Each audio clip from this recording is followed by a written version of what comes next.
আমরা একটা নিজস্ব ফোল্ডার তৈরি করে নিব, যে প্রজেক্ট তৈরি করব সে প্রজেক্টের নামে। আচ্ছা, আমরা HTML এর বেসিক ক্লাস নেব আজকে, তাই আমরা HTML দিলাম, HTML ক্লাস। আচ্ছা, তাহলে আমি ফোল্ডার তৈরি করলাম কি করে আবার দেখাবো, আরেকবার দেখাই। হ্যাঁ, ডিলিট করে দিলাম, আরেকবার দেখাচ্ছি। ফোল্ডার তৈরি করার জন্য মাউসের রাইট ক্লিক করব, রাইট ক্লিক করলে ফাংশন আসবে, আর লেফট ক্লিক করলে সিলেকশন করা হবে। মাউসের রাইট মানে কি ফাংশন কল করার জন্য, আর লেফট সিলেকশন করার জন্য। আচ্ছা, তাহলে আমি রাইট ক্লিক করলে ফাংশন কল করলাম। এখান থেকে আমরা একটা ফোল্ডার নিব, নিউয়ে যাব। নিউয়ে যাওয়ার পর দেখো এখানে অনেক ধরনের ফাইল আছে আর ফোল্ডার আছে একটা। তাহলে আমরা কি কাজ করব, প্রথমে ফোল্ডার তৈরি করে নেব। আচ্ছা, ফোল্ডার তৈরি করে নেই। আর যেহেতু আমরা ফোল্ডারটা HTML করব, তাই আমরা HTML নাম দিলাম, HTML। আর এটা ক্লাস নিচ্ছি, ক্লাস HTML ক্লাস। ওকে, বাইরে ক্লিক করলাম, অটোমেটিকলি নামটা সেভ হয়ে যাবে। এখন এটাকে লেফট ডাবল ক্লিক করে ওপেন করতে পারি আমরা। ডাবল ক্লিক করলাম, ওপেন হলো। অথবা এটাকে আমরা সিলেকশন করলে লেফট রাইট ক্লিক করলে এরকম অপশন আসবে, অপশন থেকে তোমরা এই যে ওপেন আছে না, ওপেন, এই ওপেন থেকে ওপেন করতে পারো। আচ্ছা, দেখো তো আমার ফোল্ডারটা ফাঁকা না, কিছু আছে কি ফোল্ডারে? কিছু নাই। এখন এই ফোল্ডারের ভেতরে আমরা একটা ফাইল তৈরি করব। ফাইল তৈরি করার নিয়ম হলো ফাঁকা জায়গায় যাব, রাইট ক্লিক করব, ফাংশন কল করব, নিউয়ে যাব। নিউয়ে যাওয়ার পর এখানে দেখো টেক্সট ডকুমেন্ট নামে একটা ফাইল আছে, এটা নিয়ে নেব। নেওয়ার পর এই দেখো টেক্সট ফাইলে যে লেখাগুলো আছে সম্পূর্ণ লেখাটাকে আমি মুছে দেব। দেওয়ার পর এবার ফাইলের একটা নাম দিতে হবে। ফাইলের নাম আমি দিচ্ছি ইন্ডেক্স, INDEX, ইন্ডেক্স। এটা কি নাম? ফাইলের নাম। এইবার ফাইলটা কি ধরনের ফাইল, এক্সটেনশন ব্যবহার করতে হবে। ফাইলটা কোন ধরনের? এখন ফাইলটা আমরা কি ফাইল তৈরি করবো, HTML ফাইল, তাই আমরা ডট কি লিখবো, HTML। আচ্ছা, এরপর ফাঁকা জায়গায় ক্লিক করব, তারপরে ইয়েস করে দেব। এবার দেখো তো আমার ফাইল কি রেডি হয়ে গেছে? রেডি হয়ে গেছে। এই ফাইলটাকে আমরা দুইটা জায়গায় ওপেন করব। আচ্ছা, মাউস প্যাড একটা দাও তো, মাউস প্যাড একটা দাও না। আচ্ছা, ঠিক আছে, মাউসটা কাজ করছে না, ঠিক আছে। তাহলে এই ফাইলটাকে কয় জায়গায় ওপেন করব আমরা? দুই জায়গায়। একটা হলো ফাইলটাকে এডিট করব, মানে লেখালেখি করব, আরেকটাতে আউটপুট দেখব। একটাতে লেখালেখি করব, আরেকটাতে আউটপুট দেখব। আমরা লেখালেখি করার জন্য যে সফটওয়্যারটা ইউজ করব সেটা হলো ভিজুয়াল স্টুডিও কোড। তোমরা নোটপ্যাডেও করতে পারো, এই দেখো এখানে নোটপ্যাডে ওপেন করে নোটপ্যাডেও এই কাজটা করতে পারো। ভিজুয়াল স্টুডিও কোডে কাজটা করে একটু মজা আছে, তাই আমরা ভিজুয়াল স্টুডিও কোডে ওপেন করলাম। তাহলে এটা লেখালেখি করার জন্য আমি পাশাপাশি রাখলাম তোমাদের দেখার সুবিধার্থে, বোঝার সুবিধার্থে। আবার রাইট ক্লিক করে ওপেন উইথে যাব, যাওয়ার পর এবার আউটপুট দেখবো কোথায় থেকে, আমরা গুগল ক্রোম, মানে যে কোনো একটা ব্রাউজার থেকে। আমাদের সব থেকে পছন্দের ব্রাউজার হলো গুগল ক্রোম, তাই আমরা গুগল ক্রোম থেকে ওপেন করে দেখব। আচ্ছা, এটা মিনিমাইজ করে দেই। দেখো এই যে গুগল ব্রাউজার আসছে না, গুগল ক্রোম, এটাকে আমরা একটু সাইডে রেখে দিচ্ছি আউটপুট দেখার জন্য। তাহলে দেখো আমরা দুই পাশে রেখে দিলাম, একটাতে আউটপুট দেখবো, আরেকটাতে কি করব, লেখালেখি করব। দেখো তো লেখালেখি দেখা যাচ্ছে কিনা? ওকে, ঠিক আছে। এইবার তাহলে HTML এর বেসিক লেখাটা কি বলতো? প্রথমে HTML ট্যাগ ব্যবহার করতে হবে। কি ব্যবহার করতে হবে? HTML। তার মানে HTML শুরু করব, HTML শুরু করলাম, HTML কি করব, শেষ করব। HTML কে কয় ভাগে? দেখো HTML মানে হলো সম্পূর্ণ ডিসপ্লেটাই হলো HTML, সম্পূর্ণ ডিসপ্লে। বুঝতে পারছি কি? আচ্ছা, এই ডিসপ্লেটা কয় ভাগে ভাগ করা হয়েছে দেখো তো? দুই ভাগে। একটা হলো এইখান থেকে এ পর্যন্ত একটা হেড, এই মাথা থেকে এ পর্যন্ত কি একটা হেড, আর নিচে যে ফাঁকা অংশ সাদা অংশ দেখতে পাচ্ছ না, সম্পূর্ণটাই হলো বডি। আমরা যা কাজ করব এই বডির ভেতরে কাজ করব। আর হেডের ভেতরে কি আছে দেখো তো? হেডের ভেতরে আছে টাইটেল। হেডের ভেতরে এই যে এই অংশটাকে বলা হয় টাইটেল। বুঝতে পারছি? আর এটা হলো লিঙ্ক। আচ্ছা, তাহলে আমরা HTML লিখলাম, HTML ট্যাগ দিলাম, অর্থ হলো এই সম্পূর্ণ ডিসপ্লেটাকে সে ধরলো। HTML ট্যাগ ওপেন এবং HTML ট্যাগ কি করলাম আমরা বলতো ক্লোজ করলাম। তাহলে HTML ট্যাগ ওপেন এবং ক্লোজ করার মাধ্যমে আমি পুরো ডিসপ্লেটাকে ধরে ফেলেছি। এখন এই ডিসপ্লেটাকে কয় ভাগে ভাগ করব? 2 ভাগে। একটা হেড, হেডের ভেতরে কি আছে বলতো? হেডের ভেতরে কি আছে? টাইটেল আর কি থাকে? লিঙ্ক থাকে। আমরা টাইটেলটা আপাতত শিখাই, টাইটেল, লিঙ্কটা পরে দেখাবো। টাইটেলের ভেতরে আমরা যা ইচ্ছে তাই দিতে পারি। আমরা HTML ক্লাস দিলাম, HTML ক্লাস। ওকে, দেখো রিলোড দেই, HTML ক্লাসটা চলে আসছে টাইটেলের ভিতরে, দেখতে পাচ্ছ চলে আসছে। তার মানে টাইটেলের ভিতরে যা দিব তা এই জায়গায় শো করবে, এই ছোট্ট একটা জায়গায় শো করবে। আচ্ছা, হেডের পর কে আসবে বলো তো? বডি। বডি শুরু করলাম, বডি শেষ করলাম। তাহলে দেখো তো প্রত্যেকটা ট্যাগের ওপেনিং ট্যাগ আছে, আবার কি ট্যাগ আছে? ক্লোজিং ট্যাগ আছে। তার মানে HTML এর ওপেনিং ট্যাগ আছে, আবার কি আছে? ক্লোজিং ট্যাগ আছে। আবার HTML কে কয় ভাগে ভাগ করলাম? 2 ভাগে, একটা হেড আর একটা বডি। হেডের ভেতরে কাকে রাখলাম? টাইটেলকে। এবার যা কিছু করার সব কিছু করবো কোথায়? বডি দিয়ে। আচ্ছা, এইবার দেখো লেখা কি কি ধরনের হয়ে থাকে, লেখা কি কি ধরনের হয়ে থাকে। আমরা একটা যদি নিউজ পেপার দেখি তাহলে বুঝতে পারবা। মনে করো না একটা নিউজ দেখলাম,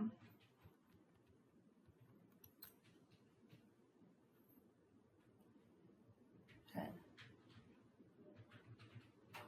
দেখো তো একটা নিউজ দেখতে পাচ্ছ তোমরা। নিউজে এইটা কি বলতো? হেডিং।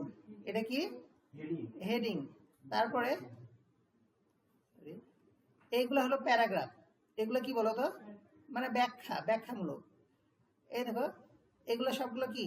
ব্যাখ্যামূলক। আবার লেখার মধ্যে দেখো কিছু আন্ডারলাইন করা আছে, কিছু লিঙ্ক আপ করা আছে। দেখো টাচ করলে কি লিঙ্ক কালার চেঞ্জ হয়ে যাচ্ছে না? মানে লিঙ্ক করা আছে। আবার লেখা কিছু বড় আছে, লেখা আবার কিছু ছোট আছে। লেখার কোটেশন দিয়ে লিখছে, তারপরে অনেক জায়গায় দেখবে যে লেখা বাঁকা আছে। এই কাজগুলো আছে না? তো এই লেখাগুলো আমরা কিভাবে লিখতে পারি সেগুলো দেখবো। হ্যাঁ, আচ্ছা, তাহলে লেখাকে আমরা যদি এই যে হেডিং আকারে দেখাতে চাই তাহলে কি ট্যাগ নিব আমরা? হেডিং ট্যাগ নিব। কি ট্যাগ নিব আমরা? Heading tag. এই হেডিং এর জন্য বডির ভেতরে আমরা চেষ্টা করব সব থেকে প্রথম অক্ষর একটা অক্ষর ইউজ করা। তাহলে হেডিং এর এইচ ব্যবহার করব। এখন এইচটা কয় প্রকারের হয়? হেডিং কয় প্রকার হয়? 6 প্রকারের হয়ে থাকে। H1, H2, H3, H4, H5, H6 পর্যন্ত হয়ে থাকে। আচ্ছা, আমরা পুরোটাই দেখাই। H1 এর ভিতরে আমরা মনে করে নাও ডাইনামিক ক্যারিয়ার লিখলাম, DYNAMICARER।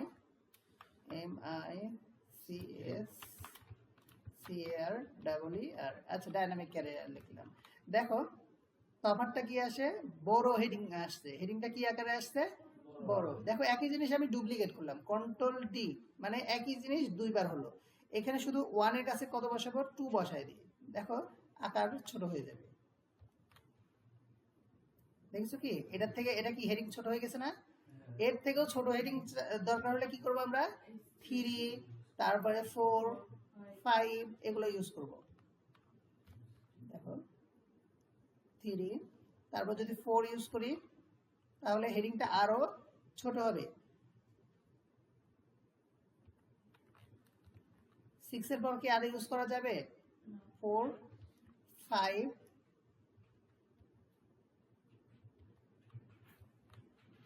5, তারপরটা লাস্টটা হলো 6। 6 এর পর দেখবে যে এত ছোট হবে যে এর থেকে আর ছোট করা যাবে না। দেখো হেডিং এর আকৃতিটা দেখছো কি?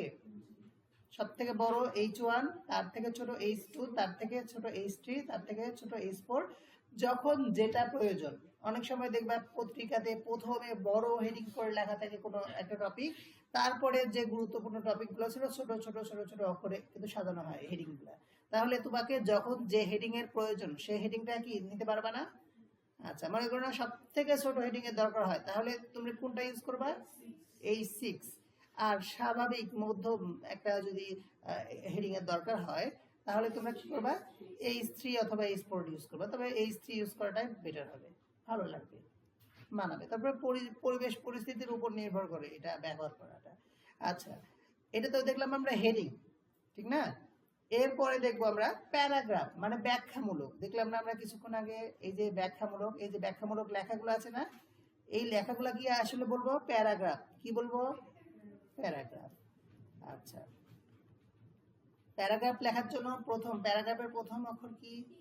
পি। তাহলে প্যারাগ্রাফের জন্য আমরা কোন ট্যাগ ইউজ করব? P tag. দেখো ট্যাগ লেখার নিয়মগুলো ভালো করে খেয়াল করবা। পি ট্যাগ যেহেতু ইউজ করব, ট্যাগ মানে হলো ওপেনিং এবং কি থাকবে? ক্লোজিং, মানে লেস দেন এবং গ্রেটার দেনের মধ্যে থাকবে। বুঝতে পারছি? আচ্ছা, এইবার এর ভেতরে প্যারাগ্রাফ আমরা একটু লিখি। আমরা এটাকে ইন্টার দিয়ে একটু ফাঁকা করে নিলাম, কারণ উপরে থাকলো এবং নিচে থাকলো, মাঝে আমরা লেখালেখি করি, দেখতে সুন্দর লাগবে এই জন্য। আচ্ছা, আমরা একটু ডেমো টেক্সট লিখি। লরেম ইপসাম বিশ্ব ওয়ার্ডে লিখলাম। হ্যাঁ,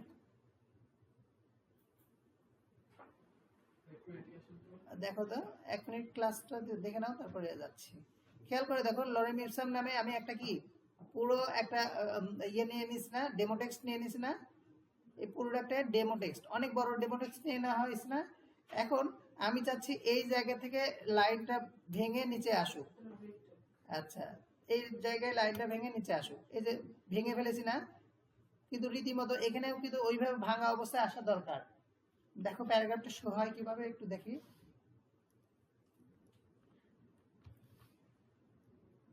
দেখো প্যারাগ্রাফটা শো হচ্ছে কিভাবে, একদম সুন্দরভাবে একটা স্বাভাবিক লেখার মধ্যে সে শো করছে না। তারপরে প্যারাগ্রাফটা মানে হলো সে স্বাভাবিক লেখার মধ্যে শো করবে, কোনো মোটা না। যেমন হেডিংটা মোটাও করেছে, একটু আকৃতি বড়ও করেছে, ঠিক না? কিন্তু প্যারাগ্রাফটা কি করেছে? স্বাভাবিক লেখা, একদম সিম্পল লেখাগুলো দেখাচ্ছে। বিষয়টা দেখো, আমি এই জায়গায় ভেঙে দিয়েছি, ইটা দিয়ে নিচে লিখেছি না, কিন্তু এখানে কি ভেঙে গেছে? এখানে ভাঙার জন্য কি করা দরকার? ব্রেক ট্যাগ ইউজ করতে হবে। যেমন দেখো এখানে আমি যদি ব্রেক ট্যাগ ইউজ করি, বি আর মানে ব্রেক ট্যাগ,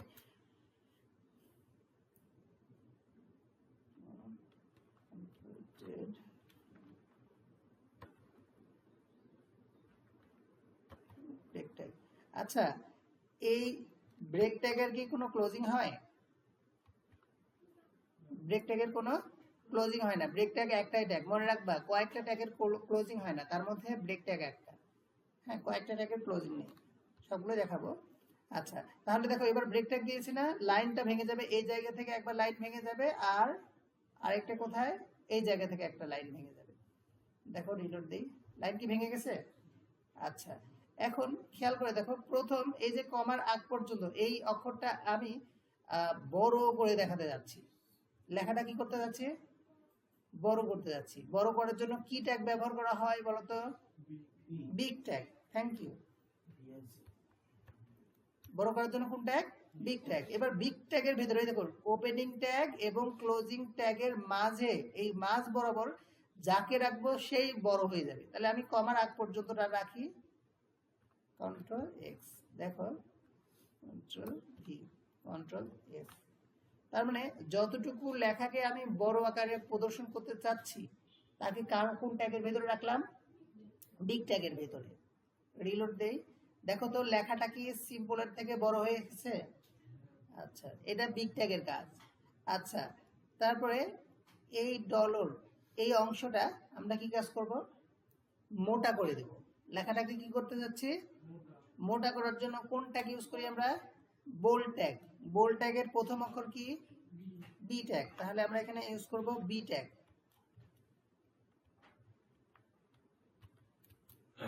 বি ট্যাগ, এই দেখো বি ট্যাগ ওপেনিং এবং বি ট্যাগ ক্লোজিং। এর ভেতরে যাকে রাখবো, যতটুকু জায়গা রাখবো ততটুকুটা সে মোটা হয়ে যাবে। দেখো,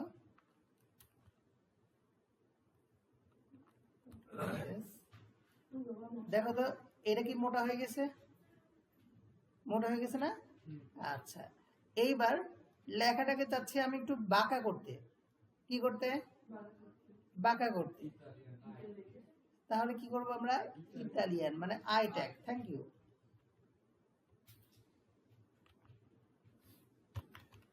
আই ট্যাগ, দেখো আই ট্যাগ ওপেনিং এবং আই ট্যাগ ক্লোজিং, এর মাঝে আমি যতটুকু জায়গাকে রাখবো, যতটুকু লেখাকে রাখবো, সম্পূর্ণ লেখাটাই বাঁকা হয়ে যাবে। দেখো মাঝখানে নিয়ে যে ছেড়ে দিতে হবে, ট্যাগের ওপেনিং এবং ক্লোজিং এর মাঝে। দেখি, দেখো তো লেখাটা বাঁকা হয়েছে কিনা, আমি একটু জুম করে দেখাই তোমাদের সুবিধার্থে। দেখো তো এই লেখাটুকু বাঁকা হয়েছে কিনা, বাঁকা হয়ে গেছে ঠিক না, এই যে এতটুকু বাঁকা হয়ে গেছে। আচ্ছা বাঁকা হয়েছে, এইটা দেখার জন্য এটাকে আমরা একটু মোটা করে দিতে পারি না? তার মানে এটাকে বাঁকাও করব, আবার কি করব, বোল্ডটাও করব না। তাহলে এই দেখো বিটাকে ক্লোজিং এখানে ছিল না, হ্যাঁ এই ক্লোজিংটাকে এখান থেকে সরাই নিয়ে যে লাস্টে করে দেব, এই যে আইটাকে লাস্টে করে দেব। তাহলে দেখো ভালো করে খেয়াল করে দেখো, তাহলে বোল্ড ট্যাগ এখানে শুরু হয়েছে, এটাও বোল্ড করবে। এবার বোল্ডের ভেতরে আবার কি করেছি আমরা, আই মানে ইটালিয়ান অক্ষর মানে বাঁকা করে নিয়েছি।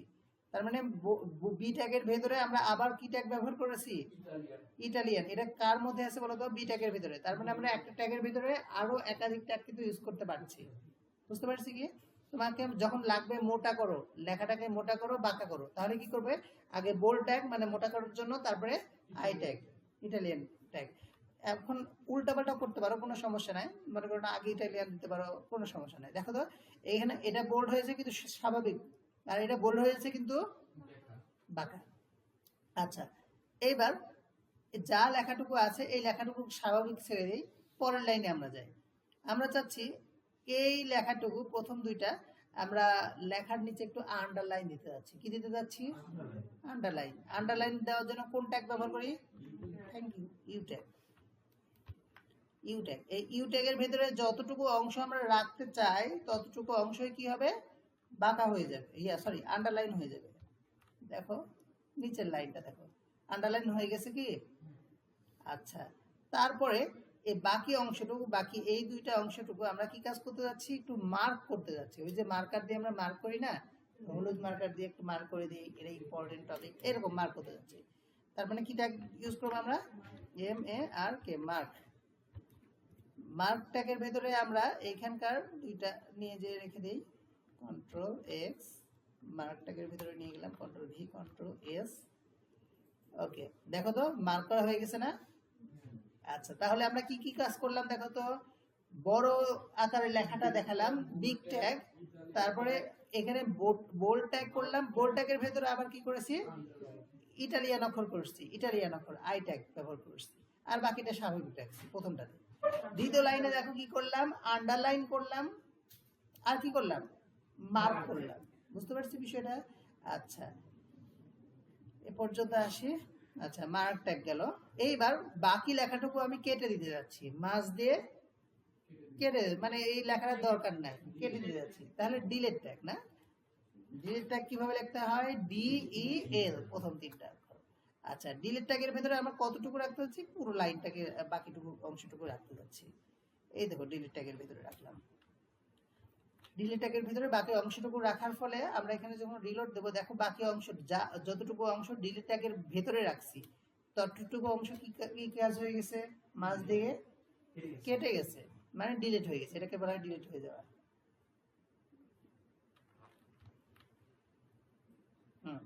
মাঝ দিয়ে কেটে গেছে না। আচ্ছা আর একটু, সবগুলো অক্ষর একসাথে হয়ে গেছে, একটু ফাঁকা করে নিলাম।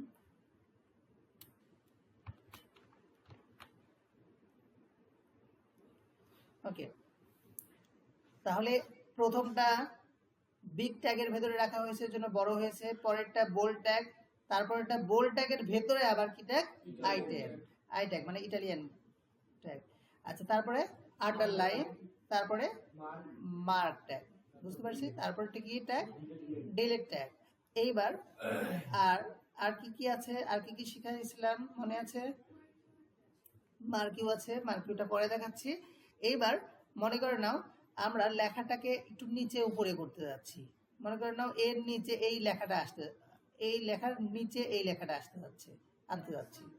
তাহলে কি করতে পারবো, নিচে আনার জন্য সাব, SUB, বি মানে মনে রাখবো, মনে রাখার সুবিধার্থে আমরা বললাম বি মানে বেস, বেস মানে নিচে, আর পি মানে পাওয়ার, পাওয়ার মানে উপরে। তোমার জাস্ট মনে রাখার সুবিধার্থে, কারণ ভুলে যেতে পারো এই জন্য।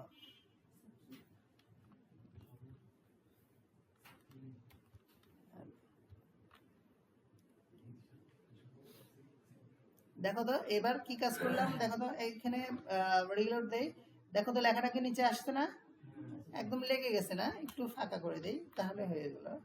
এই দেখো ফাঁকা হয়ে গেছে। আচ্ছা, তারপরে এইটা যাচ্ছে মাথার উপরে আনতে, না পরেরটা মাথার উপরে আনি না, হ্যাঁ পরেরটা মাথার উপরে আনি। তাহলে এটাকে যখন মাথার উপরে আনবো তাহলে এখানে কি লিখবো, SUP, সুপ। সুপের ভেতরে যতটুকু অংশ রাখবো ততটুকু অংশই শুধু মাথার উপরে আসবে, তার থেকে বেশি আসবে না। দেখো তো আসছে কি, মাথার উপরে আসছে না?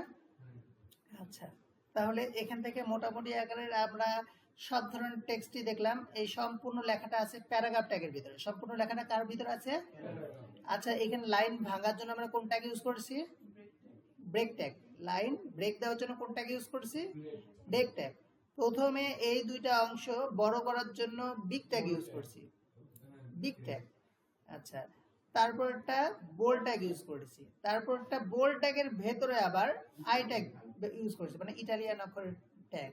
আচ্ছা, তারপরে নিচে আন্ডারলাইন করার জন্য ইউ ট্যাগ ইউজ করেছি, মার্ক করার জন্য কোন ট্যাগ ইউজ করলাম? Mark tag. ডিলিট করে দেওয়ার জন্য ডিলিট ট্যাগ। তারপরে নিচে লেখার জন্য সাব, উপরে লেখার জন্য সুপ ট্যাগ ইউজ করলাম। হ্যাঁ, আচ্ছা, এইবার যদি কোনো লেখাটাকে আমরা মুভমেন্ট করাতে চাই, মানে একটা লেখা সোজা নিচ দিয়ে চলে যাবে, এই কাজটা করাতে চাই, তাহলে ওটাকে কার মধ্যে রাখবো? মার্কিউ ট্যাগ। কি ট্যাগ? মার্কিউ ট্যাগ। দেখো চলে আসছে স্যার, হ্যাঁ এগুলোর দরকার নাই।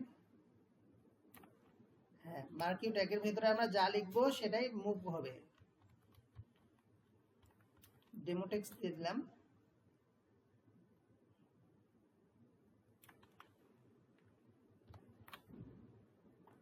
দেখো তো লেখাটা কি হচ্ছে, মুভ হচ্ছে না? এটাকে কি বলবো আমরা? মার্কিউ ট্যাগ। ওকে, এইটাই ছিল আমাদের প্যারাগ্রাফের ডিজাইন। আরো বিভিন্ন ডিজাইন আছে, এটার বিকল্প হিসেবে আরো কিছু ট্যাগ আছে। ও হ্যাঁ, নিচে আমরা মনে করেন নিচে একটা দাগ দিব, নিচে একটা দাগ দিব, এই লেখা একটা সেক্টর ক্লাস শেষ না, একটা সেক্টরের ক্লাস শেষ, এই জন্য আমরা একটা নিচে দাগ দিব। দেওয়ার পর আমরা অন্য টপিক নিয়ে আলোচনা করব।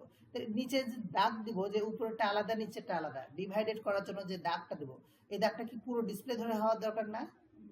এটাকে বলা হয় HR ট্যাগ, মানে হরিজেন্টাল রুল। কি বলা হয়? Horizontal rule. দেখো দাগটা কি হয়ে গেছে সম্পূর্ণটা মিলে। হ্যাঁ, তাহলে বোঝা যাচ্ছে কি উপরের একটা অংশ, এবার আমরা নিচে আরো অন্য কাজ করতে পারি। তাহলে HR মানে কি? Horizontal rule. HR মানে হরিজেন্টাল রুল ট্যাগ। এটার কাজ হলো নিচ দিয়ে একটা সম্পূর্ণ ডিসপ্লেটাকে একটা ডিভাইডেড করে দেওয়া, মানে উপরে একটা সেক্টর আলাদা, নিচের একটা সেক্টর আলাদা। আচ্ছা, এখন আমরা আসি হরিজেন্টাল রুল। আরো অন্য ট্যাগ দেখাইছিলাম, ওই ট্যাগগুলো তো তোমাদের মনে আছে, ওটা নিয়ে আমরা আর না আলোচনা করি এত। এবার আমরা আলোচনা করব টেবিল নিয়ে। একটা টেবিল তৈরি করব। কি তৈরি করব? টেবিল। টেবিল তৈরি করার জন্য কোন ট্যাগ নিতে পারি? টি ট্যাগ না, এখানে টেবিল পুরোটাই নেব। হ্যাঁ, একটা সেক্টর যখন প্রথমে শুরু করছি তখন পুরোটাই নেব। তাহলে টেবিল লেখার জন্য কোন ট্যাগ নিব? তাহলে table tag, TABLE, table, table tag নিলাম।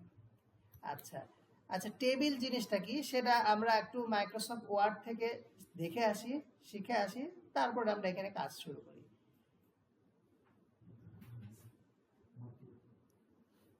দেখো খেয়াল করো, আমি এখান থেকে একটা টেবিল নিচ্ছি, এটা হলো একটা টেবিল।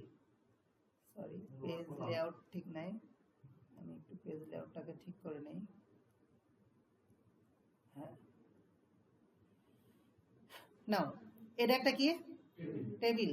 এই পাশাপাশি যে ঘরগুলো দেখতে পাচ্ছ, এই পাশের দাগ থেকে শুরু করে এই পাশের দাগ পর্যন্ত একটা রো। কি? তাহলে টেবিল রো আছে কয়টা গুণ তো? এই একটা টেবিল রো, দুইটা টেবিল রো, তিনটা, চারটা, পাঁচটা টেবিল রো আছে কয়টা? মনে রাখবা, এই যে এই দাগগুলো দেখতে পাচ্ছ না, এই দাগগুলো হলো টেবিল রো। আচ্ছা, তোমাদের সুবিধার্থে আমি একটু দেখাই। দেখো আমি একটা জিনিস মুছে দেব।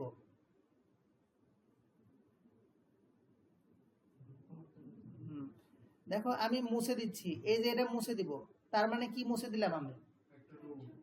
রো বরাবর মুছে দিলাম। রো বরাবর মুছে দিলাম মানে কয় ঘর সমান এক ঘর বানালাম? কি বরাবর? রো বরাবর মুছে দিছি দাগ রো বরাবর, আর বানাইছি এক ঘর দুই ঘর সমান এক ঘর, মনে রাখবা। আর এই দাগ মুছে দেওয়া মানে হলো কলাম বরাবর মুছে দেওয়া। এরকম মুছে দিচ্ছি, তার মানে কলাম কয় ঘর ফাঁকা করলাম? তার মানে কলাম বরাবর ফাঁকা করলাম দুই ঘর। এই দেখো এবার কয় ঘর ফাঁকা হলো?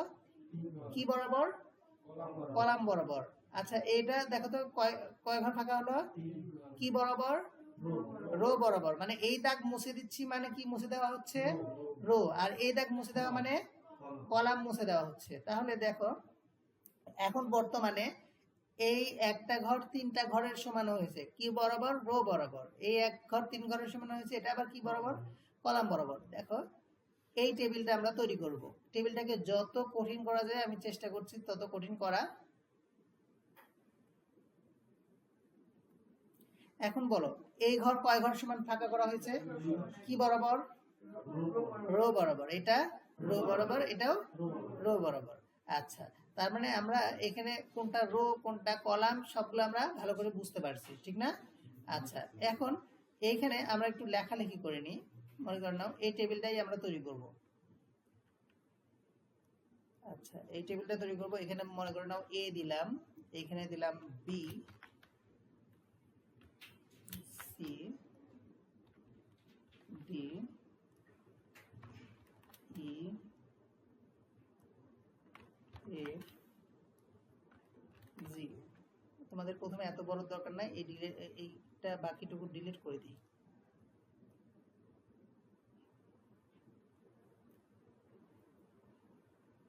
বাকিটুকু ডিলিট করে দিই। হ্যাঁ এই এতটুকু থাকলো। এতটুকু আগে দেখাই, যেহেতু প্রথম দেখছো টেবিলটা।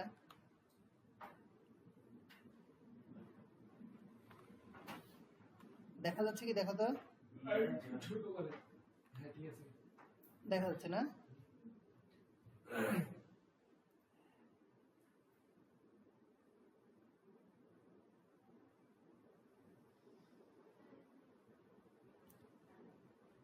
আচ্ছা আমি একটু অ্যালাইন ঠিক করে দিই।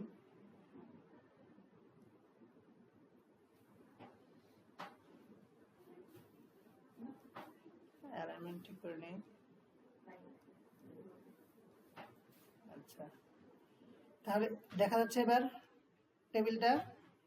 দেখো খেয়াল করে দেখো, এই পুরোটা হলো টেবিল। পুরোটা কি একটা?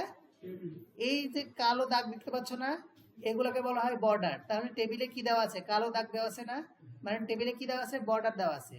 এই টেবিল তৈরি করার জন্য আমরা কোন ট্যাগ নিলাম বলো তো? Table tag. এবার টেবিল ট্যাগ নিলেই হবে না, টেবিলের ভিতরে এবার কালো দাগ দিতে হবে না, এবার লিখতে হবে বর্ডার। এটা হলো BORDER। হ্যাঁ বর্ডার পুরোটাই লিখতে হবে ট্যাগের ভিতরে। আচ্ছা বর্ডার হিসেবে আমরা 1 দিলাম। এই ট্যাগের ভেতরে ট্যাগ ব্যতীত যেটা লেখা হয় সেটাকে কি বলা হয়? মনে আছে এর আগে বলেছিলাম, অ্যাট্রিবিউট পড়েছিলাম না? অ্যাট্রিবিউট। ট্যাগের ভেতরে ট্যাগ ব্যতীত যে লেখাগুলো আমরা লিখে থাকি, এখানে যত ইচ্ছা যা ইচ্ছা লিখি না কেন সবগুলো কি বলবো? অ্যাট্রিবিউট। আর এই ট্যাগের কোটেশনের ভিতরে যেগুলো লিখবো সেটা হলো অ্যাট্রিবিউট ভ্যালু। বুঝতে পারছি বিষয়টা? আচ্ছা কোন লেখা এগুলা? ও এটা তো মাইক্রোসফট ওয়ার্ড থেকে আনছি, মাইক্রোসফট ওয়ার্ডের কাজ জানতে হবে। এখনো মাঝে আনিনি, এখানে মাঝে আনবো। হ্যাঁ এইটাতে মাঝে আনবো। এখন একটা কি করলাম, টেবিল নিলাম। দেখো এই টেবিলে শুধু একটা ছোট্ট একটা ঘর চলে আসছে। দেখো একটা ছোট্ট এখানে একটা ঘর আসবে, কালো একটা বিন্দুর মতো। এই যে আসছে, এরকম আসছে কি? দেখ এই দেখো, দেখতে পাচ্ছ কি? একটা বিন্দু আসছে। তার মানে আমি টেবিলে কিছু করেছি বলতো, যার কারণে একটা কালো দাগ আসছে। ওই যে বর্ডার বলেছি না, এই জন্য কালো দাগ আসছে। তারা দেখাচ্ছি, দেখা যাচ্ছে না? ও স্পেলে দেখা যাচ্ছে না। আচ্ছা এখন আমরা আসি টেবিলটাকে। না সব চলে আসবে এখন, যখন ঘরের ভিতরে কোনো কিছু দেবো সব চলে আসবে। এইবার টেবিলের ভেতরে খেয়াল করো, আমি ইয়েটা দেখাই। টেবিলের ভেতরে কি আছে বলো তো? Table row. টেবিলের ভেতরে কি হবে? টেবিল রো আছে কয়টা? একটা, দুইটা, তিনটা টেবিল রো। তাহলে টেবিল রো জন্য টি তে টেবিল, এবার সংক্ষিপ্ত, টি তে টেবিল, আর তে রো, টেবিল রো টিআর। তাহলে টিআর মানে কি? Table row. এবার টেবিল রো এর টেবিল ডাটা আছে কয়টি? এইগুলো হলো একটা ডাটা, এটা হলো একটা ডাটা। তাহলে টেবিল ডাটা অর্থ হলো কি বলতো? টি তে টেবিল, ডি তে data, table data. T D মানে টেবিল ডাটা। আর টেবিল ডাটা তো সবগুলোই, এখানে যা আছে সব table data. A B C D সবই কি? Table data. দেখো প্রথম টেবিল ডাটা আছে কে বলতো? এ। তারপরেরটাতে কে আছে দেখো তো? পরেরটাতে আছে বি। তাহলে দেখো তো একটা টেবিল রো এর ভিতরে আছে না? খেয়াল রাখো, এইটা হলো একটা টেবিল রো, এ আর বি মিলে একটা টেবিল রো। মানে প্রথম খেয়াল রাখবা, এই যে ঘর ফাঁকা করেছে না, এই ফাঁকা করা ঘর সর্বোচ্চ এই যে মাথা পর্যন্ত যাওয়ার পর সাথে যে ঘরটা থাকবে সে ঘরের সাথে ওই ঘরটা আছে। তাহলে কার সাথে আছে বলো তো? এর সাথে। কয়টা বাজে? 8টা বেজে গেছে। আচ্ছা, আজকে এ পর্যন্তই থাকুক। সামনের দিন আমরা আরো ক্লাসটা আগাবো। হ্যাঁ, সামনের দিন ক্লাস আমি আগে নিব, মনে করলাম 7টা। বলো, টেবিলটুকু দেখাই দেবো। আচ্ছা খেয়াল করো, এটা একটু দেখে দিই, পরের ক্লাস শুরু হয়ে যাচ্ছে তো এই জন্য। খেয়াল করো, সবাই খেয়াল করো। আগে এ আছে না? এ কয় ঘর ফাঁকা করেছি বলো তো? 3 ঘর। কি বরাবর ফাঁকা করেছি? কলাম বরাবর ফাঁকা করার জন্য col, C O L S P A N, colspan বলা হয়। কলাম বরাবর ফাঁকা করার জন্য কি বলবো আমরা? Call Spain. কয় ঘর ফাঁকা করেছি? তাহলে 3 দিয়ে দেবো এখানে। আবার বি, বি কয় ঘর ফাঁকা করেছি বলো তো? কি বরাবর? রো বরাবর। তাহলে কি বলবো আমরা? Row span. খেয়াল করো, R O W S P A N, row span কত হবে?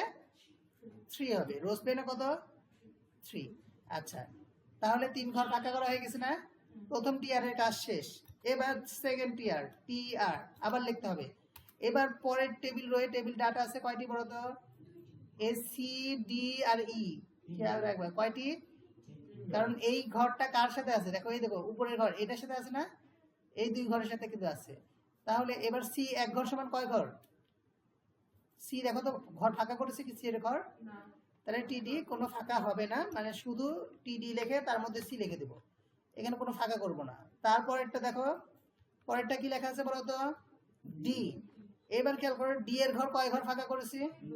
তার মানে কি বরাবর? R O W S P A N, row span equal to কত বলবো আমরা? 2, মানে 2 ঘর ফাঁকা করেছি। তারপরে ওই টেবিল রয়ে আবার কি আছে দেখো তো? ই আছে, তার মানে এর ভিতরে আমরা ই লিখে দিলাম, বাস 2টা ঘর হলো। আচ্ছা, 3 নাম্বার টেবিল রয়ে টেবিল ডাটা আছে কয়টা দেখো তো? খেয়াল করো, একটা, 3টা না? এই ঘরটা উপরে চলে গেছে, উপরেরটার সাথে চলে গেছে এই ঘরটা। একটা, 2টা থাক, 2টা আছে। তাহলে একটাতে কি আছে? এফ। আর কোনো ঘর ফাঁকা করেছি কি এটাতে? থ্যাংক ইউ, বুঝতে পারছেন আপনারা। আচ্ছা জি, কাজ শেষ। এবার আমরা আউটপুট দেখি, চলো। এই দেখো, আসছে কি দেখো তো? একটু সাইডে নেন। দেখো তো, দেখা যাচ্ছে? হ্যাঁ, এবার লাগছে তাই একটু। ও মাঝে মাঝে নিতে যাচ্ছ? টেবিলটাকে একটু মাঝে দেখাবো। আচ্ছা, অ্যালাইন সেন্টার, এই দেখো attribute align centre, A L I G N, align equal to কি বলবো আমরা? সি ই এন টি ই আর, সেন্টার। অ্যালাইন সেন্টার মানে বললাম যে তুমি মাঝে চলে যাও, হয়ে গেছে, এখনই ছেড়ে দেবো। অ্যালাইন সেন্টার মাঝে চলে আসছে না? ওকে, আজকে এই পর্যন্তই। আল্লাহ হাফেজ, কারণ পরের ব্যাচ চলে আসছে। না, শাটডাউন দিয়ে দাও, সবাই শাটডাউন দিয়ে দাও তো কম্পিউটারে। ভাই আমারটা দেওয়া হয়ে গেছে। হুম, হ্যাঁ, ক্লাসের ভিডিও এখন তোমরা কিভাবে নিবা? হোয়াটসঅ্যাপ